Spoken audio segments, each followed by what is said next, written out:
Ito mga bossing, oh, yung mga naghanap dyan ng performance curve, meron tayo dito mga boss, pitch bike diamond. Ang size nito 28mm. PW key or flat slide mga boss, sa mga naghanap dyan. Ito, unbox natin mga bossing. Ha. Ito 28mm pero meron din tayo size 30 nito mga bossing. Sa mga gusto din ng size 30. Ito 28mm lang yung pinakita natin sa inyo.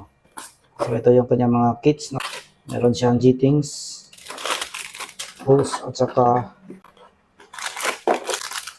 rubber manifold at yung mismong carb natin mga boss. Yan, it's bike yan. 28mm.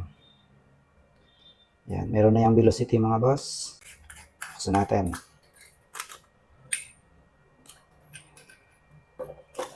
Ito yung kanyang piston. Pakasulit yung kanyang piston mga bossing. Needle, adjustable needle. Ayan. So, sa mga naghahanap dyan ng performance carb, ito, PWK carb. So, sa mga interesadong update, sa mga paparating pa na parts para sa ating mga motor, pwede nyo kayo pahila mga boss. Ride safe.